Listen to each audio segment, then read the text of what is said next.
Hello बच्चों, आइए प्रश्न को देखते हैं। निम्नलिखित रेखा युग्मों के बीच का कोण ज्ञात कीजिए। और यहाँ पे देखो रेखा युग्म दे रखे हैं। पहली समीकरण दे रखी है y बराबर में x और दूसरी समीकरण दे रखी है y बराबर में 1 माइनस में x। प्रश्न को हल करने से पहले इसकी मुख्य अवधारणा के बारे में चर्चा कर लेनी है। मुख्य अवधारणा तो यहाँ पे हम लोग देखेंगे। मान लो कि दो रेखाएं अपने को दे रखी है। पहली रेखा L1 जिसका अब मैं ढाल मान लेता हूँ M1 के बराबर, दूसरी रेखा L2 जिसका मैं ढाल मान लेता हूँ M2 के बराबर। अब रेखाएं मैंने इस तरह से बना दी है। ये मान लो ये थीटा जो है अपने पास इन दोनों रेखाओं के बीच का कोण है।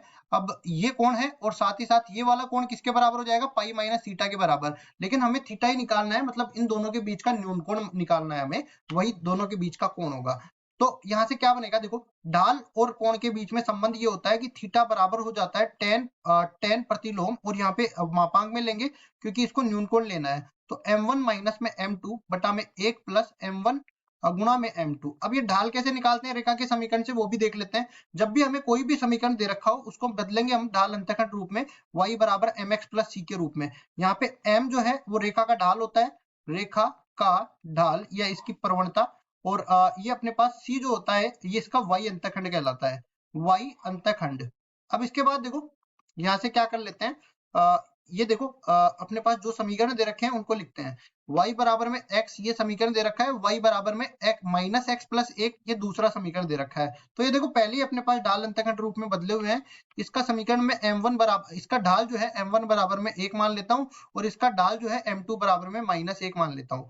ये दोनों ढाल आ गए तो इन दोनों के बीच का जो कोण है वो थीटा के बराबर मान लेता हूँ। तो ये बराबर हो जाएगा टेन प्रतिलोम m1 माइनस में m2 और बटा में 1 प्लस m1 गुणा में m2 और इस पूरे का मापांक।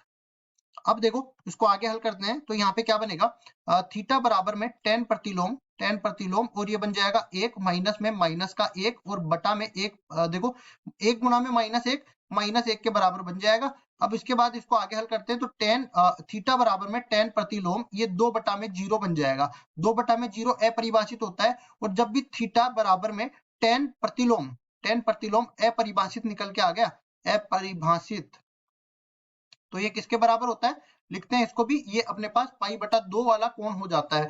तो थीटा बराबर आ जाएगा पाई बटा 2 या 90 डिग्री के बराबर। जब टेन 90 डिग्री निकालते हैं तो वो अपरिभाषित के बराबर निकल के आता है। तो दोनों रेखाओं के बीच का कोण 90 डिग्री निकल के आ गया। यही हमारा उत्तर है। आशा करता हूँ ये सवाल आपको समझ में आया होगा। धन्यवाद।